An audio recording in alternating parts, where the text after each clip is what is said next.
ذکر محمد کرنا یہ رب کی سنت ہے، اپنے محبوب پر درود کے نذرانے بھیجنا یہ رب کی سنت ہے، اپنے محبوب پر صلات بھیجنا اور اپنے محبوب پر ہر وقت رحمتیں کرنا یہ رب تعالیٰ کی سنت ہے۔ تو ابھی تک تو مخلوقات کی سنت ادا کر رہا تھا کہ اللہ اللہ کر رہا تھا، اب تو نے جب محمد محمد کرنا شروع کیا تو یہ تو ہماری سنت ہے، لہذا ہماری رحمت بھی جوش میں آتی اور رحمت الہیہ جوش میں آ کر ہر کام وہ کرنا شروع کر دیتی ہے جو بندے کی مرضی کا ہوتا ہے، اس لیے کہ اس وقت بندے کی مرضی ہی رب کی مرضی بن جاتی ہے۔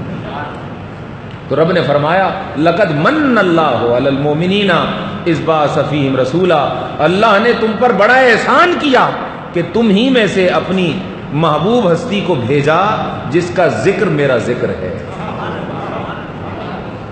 جس کی زیارت میری زیارت ہے، جس کی قربت میری قربت ہے، جس کو پکارنا مجھے پکارنا ہے، جس کی غلامی میں آنا میری اتباع میں آنا ہے، میری بندگی میں آنا ہے، اور جس کا ہو جانا میرے قریب ہو جانا۔ اس لیے اعلیٰ حضرت رحمت اللہ علیہ یہ ان کے عرس پاک کا مہینہ بھی ہے۔ خدا کی قسم جن باتوں کو قرآن مجید نے مجمل طریقے پر بیان کیا یا جن باتوں کو سنت مطہرہ نے مجمل طریقے پر بیان کیا، یعنی میں زبان کے اعتبار سے کہہ رہا ہوں کہ عربی زبان چونکہ ہم جانتے نہیں ہیں اور ہماری اپنی مادری زبان عربی نہیں ہے، ہمیں سیکھنا پڑتی ہے، تو اعلیٰ حضرت رحمت اللہ علیہ پر اللہ پاک کی اتنے احسانات اور اتنے انعامات تھے کہ انہی مجمل چیزوں کو انہوں نے مقامی اردو اور مقامی محبت کی زبان میں اتنا آسان کر کے بیان کیا ہے کہ جو شخص قرآن مجید ظاہری طور پر پڑھنا نہ جانتا ہو، اگر اعلیٰ حضرت رحمت اللہ علیہ کا کلام پڑھ لے گا تو اس کو لگے گا میں قرآن کا ترجمہ پڑھ رہا ہوں، میں سنت کا ترجمہ پڑھ رہا ہوں۔ جب وہ اپنے اشعار کے اندر کلام کرتے ہیں تو ایسا لگتا ہے کہ قرآن و سنت کے معانی پر مبنی کلام ہے جو اشعار کے اندر سمو دیا گیا ہے۔ جب وہ کہتے ہیں چمک تجھ سے پاتے ہیں سب پانے والے، اے اللہ کا احسان بن کر آنے والے پیارے محمد مصطفیٰ، تیری ذات ہی سے تو ہر اندھیرے والا چمک کا نور حاصل کرتا ہے۔ چمک تجھ سے پاتے ہیں سب پانے والے، میرا دل بھی چمکا دے چمکانے والے۔ جب وہ فرماتے ہیں نعمتیں بانٹتا جس سمت وہ ذی شان گیا، ساتھ ہی منشی رحمت کا قلم دان گیا، اور تم پر میرے آقا کی عنایت نہ سہی، منکرو کلمہ پڑھانے کا احسان بھی گیا۔ لقد من اللہ علی المؤمنین اذ بعث فیہم رسولا، تحقیق اللہ نے احسان کیا کہ اپنا کلمہ پڑھوانے کے لیے اپنے پیارے محمد کو بھیجا صلی اللہ علیہ وسلم۔ تو جس کے ذریعے کلمہ پڑھایا جاتا ہے پہلے اس کو با اختیار اور صاحب تصرف بنایا جاتا ہے، کلمہ پڑھانے والے کو بے اختیار نہیں رکھا جاتا۔ تو جب حضور علیہ السلام کی ذات پر کچھ اپنوں ہی نے حملے کرنا شروع کر دیے کہ یہ ہماری تمہاری طرح ایک عام سے انسان ہیں اور ساری طاقتیں اللہ کے پاس ہیں، نبی کے پاس کچھ نہیں، اور حیات کا مالک بھی اللہ ہے، زندگی کا مالک بھی اللہ ہے، حضور اپنی ذات میں زندہ نہیں، عام لوگوں کی طرح آئے اور فوت ہو گئے، اب وہ زندہ نہیں ہیں، یا ہماری پکار کو نہیں سنتے، یا ہماری مدد نہیں کرتے، یا ہمارے گھروں میں تشریف نہیں لاتے، یا ہماری زندگیوں میں حضور علیہ السلام کا تصرف، اختیار، طاقت اور نظر موجود نہیں رہا۔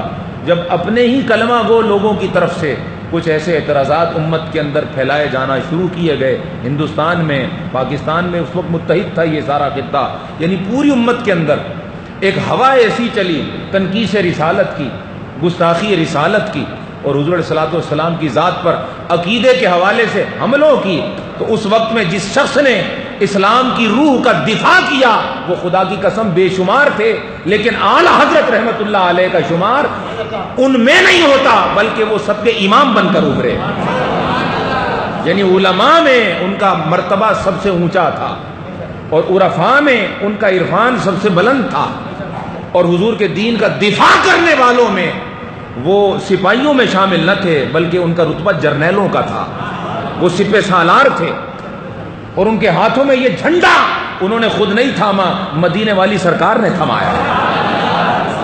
آقا نے فرمایا احمد رضا اب تو احمد بھی ہے اور رب کی رضا بھی تیرے ساتھ ہے، تو نام کا بھی احمد ہے اور رب کی رضا بھی تیرے ساتھ ہے، احمد رضا اللہ بھی تجھ سے راضی ہے، ہم بھی تجھ سے راضی ہیں، کھڑا ہو جا اور ہر گستاخ کو بتا دے غیرت مسلم مری نہیں زندہ ہے۔ نعمتیں بانٹتا جس سمت وہ ذیشان گیا، ساتھ ہی منشی رحمت کا قلم دان گیا، یعنی قلم دان ساتھ ساتھ گیا، یعنی نوکر بن کے قلم ہاتھ میں لے کے وہ ساتھ ساتھ تھا سرکار کے۔ سرکار جہاں ڈیرا لگاتے اور جس پر مہربان ہو جاتے وہ رحمت کا قلمدان چلنا شروع ہو جاتا، اس کی زندگی میں بھی رحمت آ جاتی، گھر میں بھی رحمت آ جاتی، اس کے نام اور اس کے سارے حوالوں کے اندر رحمت ہی رحمت سما جاتی۔ ساتھ ہی منشی رحمت کا قلمدان گیا۔ اور نبی کی ذات پر اعتراض کرنے والوں دیکھو کس طرح پیارے انداز میں ان کو جواب دے رہے ہیں، فرما رہے ہیں ساری بحثیں، ساری دلیلیں، ساری باتیں چھوڑو یار، تم نبی علیہ السلام کی ذات کو بے بس مانتے ہو، کیسی بات کرتے ہو؟ اور تم پر میرے آقا کی عنایت نہ سہی، منکرو کلمہ پڑھانے کا احسان بھی گیا۔ اور کوئی بات نہ مانو، اتنی تو مانو کہ اسی نے تو کلمہ پڑھایا۔ ارے تم کب رب کو جانتے تھے؟ تمہیں کیا معلوم تھا کہ اللہ کون ہے؟ تمہیں کیا معلوم تھا اس کا نام کیا ہے، اس کی صفات کیا ہیں، وہ کیسا ہے، اس کی شانیں کیا ہیں، اور اس کو منایا کیسے کیسے جاتا ہے، اس کو راضی کیسے کیسے کیا جاتا ہے؟ ارے نادانو تمہیں کیا خبر تھی؟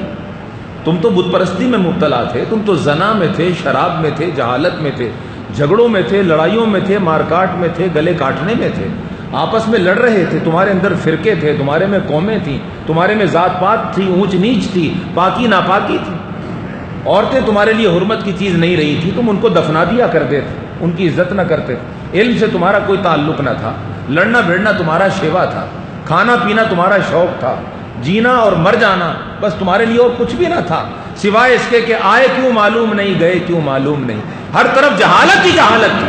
اور اپنے ہاتھوں کے تراشے ہوئے بتوں کے سامنے تم فخر سے اپنا سر جھکا دیا کرتے تھے، تمہیں کیا خبر تھی؟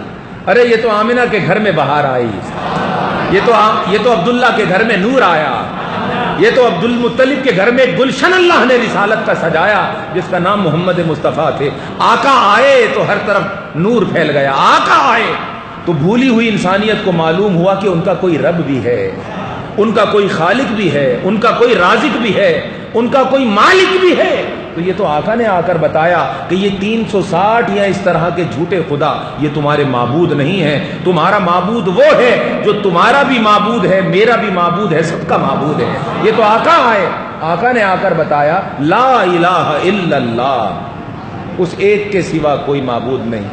تو جس نے کلمہ پڑھا کر تمہیں اسلام میں داخل کر کے اللہ کی بارگاہ میں عزت دلائی، اور ایسی عزت کہ اب منکروں کے گھر میں آیتیں اتر رہی ہیں، یعنی جو نہیں مانتے تھے حضور کی وجہ سے حضور پر ایمان لا کر وہ اللہ کو ایسے پسند آئے کہ اب ان کے گھر میں آیتیں اتر رہی ہیں، ان کے ناموں کی قسمیں کھائی جا رہی ہیں۔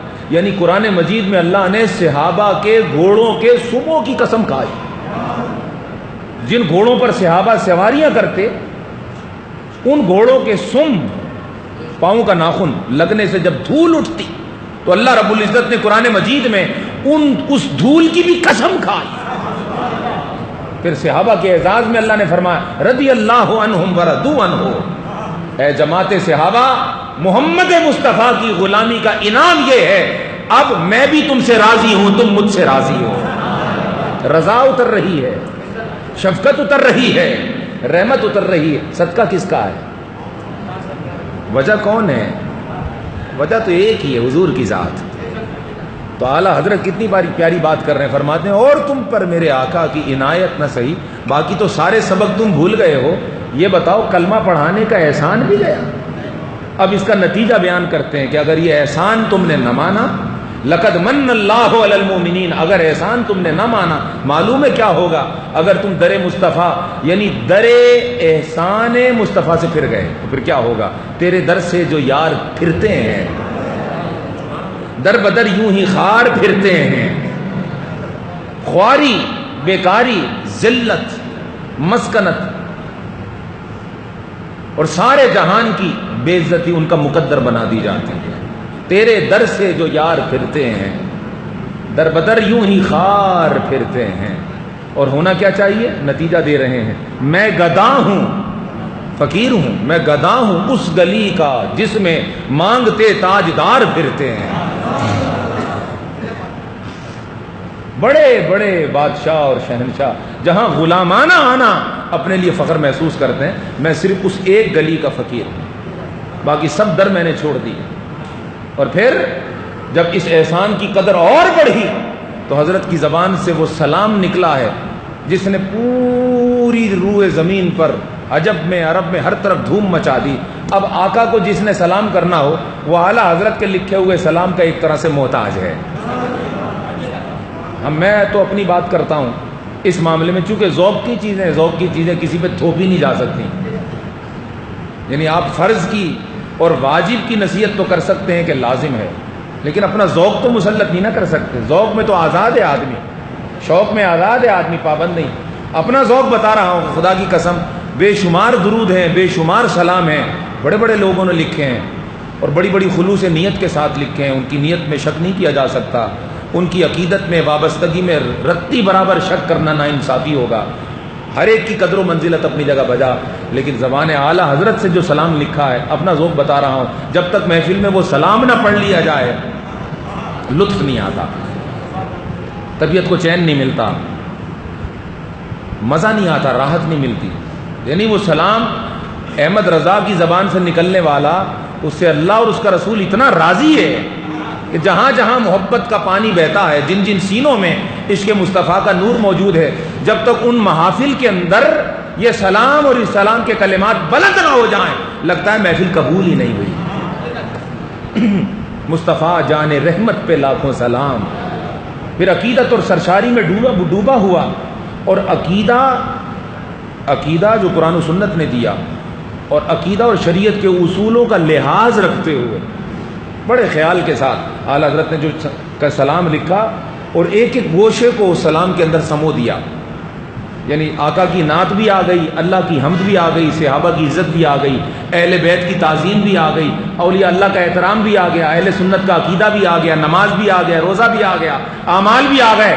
ساری تعلیمات اسلامیہ کو مصطفیٰ جان رحمت پہ لاکھوں سلام نامی سلام کے اندر آپ نے سمو کر ایسا گلدستہ بنایا ہے کہ ویران وادیوں کے اندر اگر یہی سلام پڑھ دیا جائے، میرا عقیدہ یہ ہے کہ وہاں فصلیں ہونے لگ جاتی ہیں۔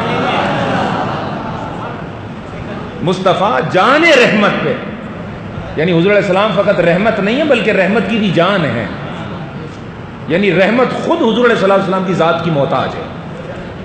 تو ہم تو کہتے ہیں نا حضور رحمت بن کے آئے، رحمت بن کے آئے، اعلیٰ حضرت ایک قدم آگے جا کر کہہ رہے ہیں رحمت نہیں، جان رحمت بن کر آئے، کہ رحمت کو رحمت ہونے کا اعزاز آپ کی ذات کی وجہ سے ملا ہے۔ یہ ہے عقیدہ،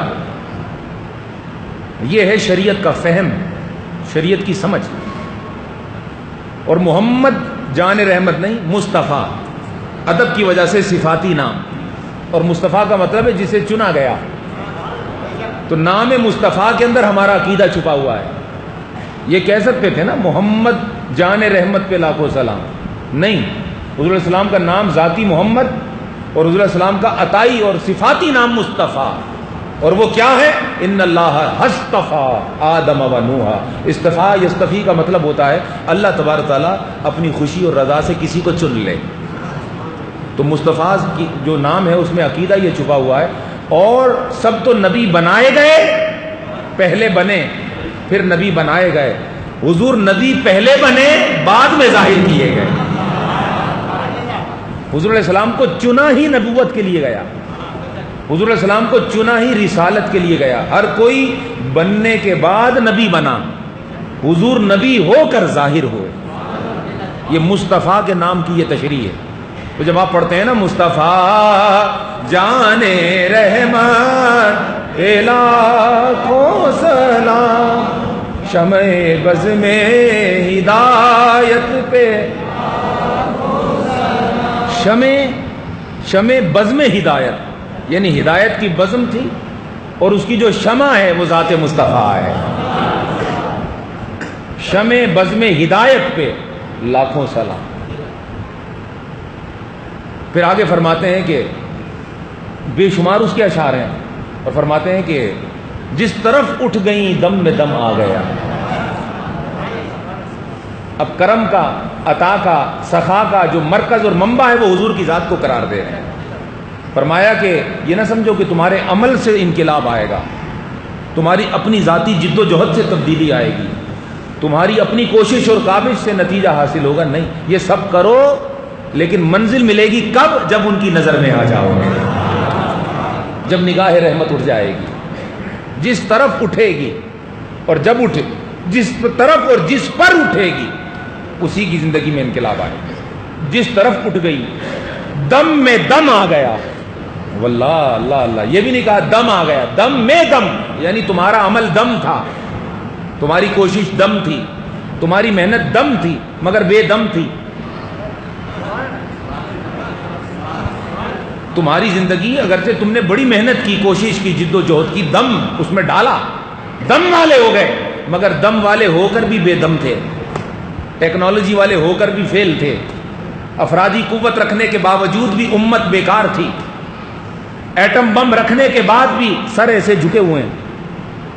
کبھی واشنگٹن کا جوتا آتا ہے، کبھی انڈیا جوتا مارتا ہے، کبھی افغانستان جوتا مارتا ہے، کبھی اندر سے لکتر، کبھی باہر سے لکتر. بڑا دم تھا تمہارے اندر، ایٹم بم تم تھے، 22 کروڑ تم تھے، اور ساری امت کو ملاؤ تو 1.5 ارب تھے. اور تمہارے اندر بڑے بڑے جوان تھے، بڑے بڑے پہلوان تھے، بڑے بڑے دانشور، بڑے بڑے مفکر، بڑے بڑے سمجھدار، مالدار. اب اتنے مالدار بھی تمہارے اندر تھے کہ اگر وہ 2-4 مل کر اپنی دولت کو جمع کر لیں تو پوری دنیا خریدنے کے قابل. عرب شہزادوں کی کیا بات ہے، ان کے ہیرے جواہرات کی کیا بات ہے، سعودیہ کے شہزادوں کی دولت کی کیا بات ہے. وہ پنجابی میں کہا جاتا ہے جیڑا پنو وہی لال ہے، یعنی شہزادوں کی جس کی جیب میں جھانکو طاغوت کا خزانہ اسی کے اندر، قارون کا سارا. تو دولت کی کمی نہیں، ہنر کی کمی نہیں، دانش کی کمی نہیں، فن کی کمی نہیں. میڈیا چلا چلا کر کہتا ہے کہ ملک پاکستان کے اندر صلاحیت کی کمی نہیں ہے، ٹیلنٹ کی کمی نہیں ہے. ارے ٹیلنٹ بھی تمہارے پاس، فن بھی تمہارے پاس، لیکن میں افسوس سے کہتا ہوں اور زندگی بھر کے مطالعے کا نتیجہ ہے، پاکستان، ہندوستان، بنگلہ دیش، یہ جو آپ کی کنٹریز ہیں، خدا کی قسم یورپ نے ان کو ٹکڑے ٹکڑے کر کے اپنی لیبر کے لیے منتخب کر لیا ہے. پوری دنیا کے اندر آپ کو لیبر ملے گی پاکستان کی، آپ کو لیبر ملے گی بنگلہ دیش کی، آپ کو لیبر ملے گی انڈیا کی، آپ کو لیبر ملے گی انڈونیشیا کی. یہ جو اسلامی ممالک ہیں یہ دنیا کے کام کرنے کے لیے باہر جاتے ہیں، یہ نوکریاں کرتے ہیں، یہ وہاں کی لیبر ہیں. سستی ترین لیبر ہماری ہے. اب سچ بولے نا تو سر جھک جاتے ہیں ہمارے، ہمیں سچ سے بھی محبت نہیں رہی. یہ حقیقتیں ہیں، یہ سچائیاں ہیں کہ انگریزوں کے کتے نہلانے والے ہم، ان کی تیل بھرنے والے ہم، ان کی سڑکوں پر جھاڑو لگانے والے ہم، اور تو اور اسلامی کنٹری سعودیہ کے اندر جس